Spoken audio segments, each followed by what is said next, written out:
being a joyrider, but this, as we know, the whole week I've been trying that, but I'll take what is available. Mr. Speaker,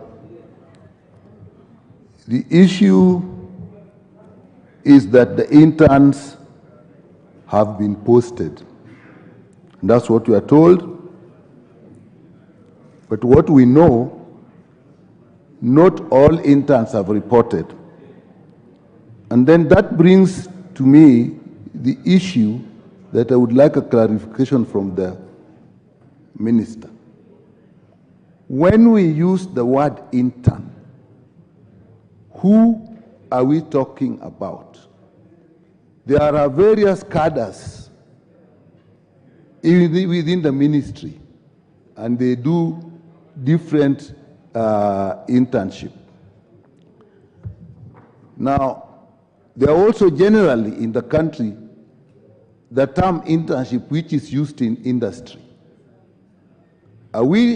Do we have a clear clarification of who these are? And why I ask that question, Mr. Speaker, is this. We have some interns who are now employed. Now we have interns who are now going to get stipends. If we understand it, the difference between somebody who is earning a salary and somebody who is given a stipend is that the person who is being given a stipend is not employed, but is being given some support. By definition, an intern is actually a doctor who is starting work. He or she has graduated, has taken the Hippocratic Oath, has actually been given an interim license, and when they are on duty in hospitals where they are, the structure in those hospitals will normally be, amongst the doctors, there's a first on call, who is always the intern, there's a second on call, and there's a third on call. And at all these levels, people call on the next level if they reach their limit of ability. And many, many times, in many situations, interns will actually see patients right through to discharge and they go home. So when we are now talking of stipend, are we saying these people are not employed? So you will then have two, one on a full salary of what we are talking of 200,000 and one on the salary of 90,000, working side by side doing the same thing. How will that work? And is that good for peace in the industry? Because of your tremendous interest on the matter, can you now ask the question? You've been making a speech. Mr. Speaker, all these are questions. When we talk of insurance, the minister said the insurance has been paid at national level. What that means is there are some doctors at county level that do not have an insurance. And that actually is the status. Why is it not that we use the coordination mechanisms within the government provided in the Constitution so that health workers, not just doctors, have similar conditions of work across, because that is provided for, and that is one of the reasons that is giving us problems. Mr. Speaker, the next one is the postgraduate doctor. And why I'm asking this question, this is a problem that has been there, it is in the strike now. I've said in our committee, and we have put this, and I want to ask the minister if this can help this country. Why is it that when they come for postgraduate, they are working in hospitals that are government hospitals, which are funded by government, and the work they are doing is full work? Why can't we, while funding those hostels, create these positions which are paid for at that hostels so that the counties don't have to pay them when they are actually working in Kenyatta? The counties can then use that money to employ doctors during that period they are away. Because that is giving us a problem. Last one. The issue of, well, Mr. Speaker, I'll stop, but it means that I may still come on with my request of yesterday, because something I've not. A whole 5 minutes to ask a question. Now, recognition as members of the union goes back. Are we taking them as employees? Because if they are employees, then I think by right they will have. So are they employees or are they not? I must add, Mr. Speaker, all over the world, medical interns are employees and they actually earn salaries. Even here in Kenya, there are private hospitals that are actually employing interns, paying them. So the question is important.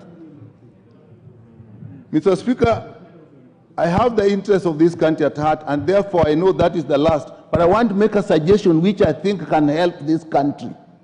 This is not a question, it's a comment, and the minister can make a comment on it. The problem we are having is that we are saying that all interns can only be employed or must only be employed by the government, by the ministry. And we're limiting it. Why don't we put, and the minister will understand this, or her technical people, a regulation that all levels at which interns can work, and those are level 4 and 5, whether they are private or they are public, they create levels of position for interns by law. Because even when you start a hostel, you have a certain number of staff you should have. If we do that, Mr. Speaker, we'll open a large space for interns, and we shall not have this problem, and they do not have to be paid by the government. Today, Aga Khan as interns, they are paying. Karen as interns, they are paying. Tenwek as interns, they are paying. Kijabe as interns, they are paying. So we have to look at it broadly so that we actually can get rid of this problem that looks perennial of interns. Mr. Speaker, I may later on seek how to discuss this more, but for now, I'll leave it there. Honorable members, I gave Honorable Nyikal that latitude because you know he had attempted to bring a motion of adjournment on this matter, and I assured him that I'll give him the latitude that I've extended to him. The rest of the joyriders, one question each. Mishimbogo. Thank you, Honorable Speaker. Honorable Speaker, I just want to put a question to our CS, and the question is about what is the gross salary and the net salary for the intern? Is it true that it was reduced by 91%? Thank you, Honorable Speaker. We'll take more. Waziri, Junaid Mohammed. Thank you, Mr. Speaker. Speaker, I would like to ask a supplementary question. First, I don't understand which law this whole government nation is anchored on. This concept of whole government approach, I don't know what it is. I know Ministry of Labor, Ministry of Health, that's beside the point. But the interns' salaries or stipend, whatever you want to call it, in the CBA was meant to be 206,000. That's what they are claiming. The ministry initially proposed 47,000, but later went to 70,000. I would like to know from the ministry, how did you come up with that figure of 70,000? What did you consider in coming up with those figures? Is it the cost of living? Is it the availability of funds? How did you come up that 70,000 is enough for interns? I would like to know. Thank you. Yes, I'll give to Mama Zamzam.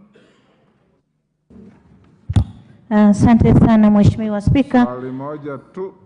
Namuuliza waziri, nilimsikia akisema kuwa amewapa madaktari mambo yao kutatuliwa mpaka Julai.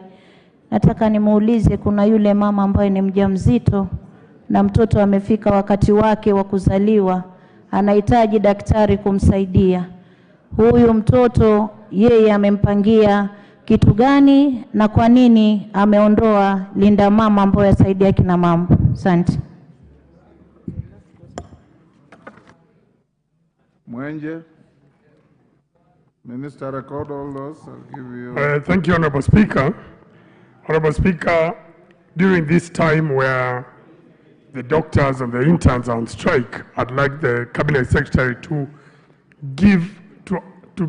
tell Kenyans directly, especially women who are expectant, where can they obtain services?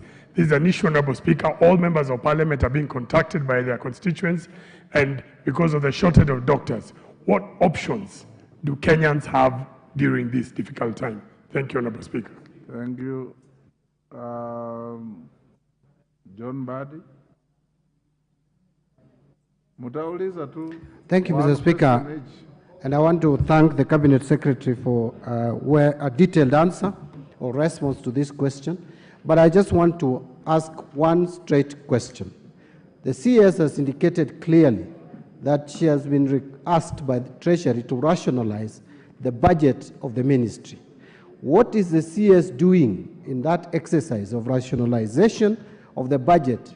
Because a lot of money is spent on services which ordinarily should be devolved. Yet, important assignments for the national government, like this case of intern doctors, is given lip service. So what are you doing? Can you state to this House and to the people of Kenya specifically what you are doing in terms of rationalizing the budget of the ministry? Thank you, Mr. Speaker. The member next to Mishi, you are very far, I can't. That is Ken Chonga. Ben Chonga. Yes. Yes, Mheshimiwa. Thank you, Mr. Speaker. I would like to know from Madam Waziri. She said that the CBA of 2017 expired and they're working on the current CBA. But what measure is the ministry taking to avert any more strikes? Because it is like before the doctors are given whatever they have agreed in the CBA, a strike might follow. And so many people are suffering, people are dying. There is total chaos in the history of the health industry. What measures is the ministry taking to ensure that we no longer undergo a similar situation again? Thank you. TJ Kajwang. After that, Waziri, you can answer. Thank you, Mr. We'll Speaker. do another round. Mr. Speaker, you know, you and I, we have the misfortune of, we can only be patients, not like my brother here who can be a doctor. We can only be patients. But I pray that you and I, we do not go to hospital around this time when things are still not very stable. Mr. Speaker, my question is two. One, Madam Minister, are you lying to this House? That is an parliamentary language. Withdraw. Are you misleading this House? I withdraw. Are you misleading this House? Because the reason you came to this House, according to the question that was asked, was majorly to show us the level of implementation of the CBA. You have explained that you have implemented the CBA. In fact, you said that you have overpaid according to the CBA. But the truth, or what we have, the information we have from our constituents, is different. She said a few doctors have been overpaid. Yes, a few It was doctors not a general term. have been overpaid. Yes. So the question about the implementation of the CBA, because if then the CBA is fully implemented, why would be doctors out there be continuing to be on strike, claiming that their monies have been withheld or have not been paid or have been underpaid by the ministry? So, Madam Minister, are you misleading the House? Now, that is question one. Number two. Only one. No, Mr. Speaker, if you will just allow me, it's a very straightforward question. Very straightforward. Why are you not working on the return to work formula? Why are you insisting that you do not want to relate with the people that you have employed and discuss a return to work formula, that these people must go back to work first before they discuss with you a return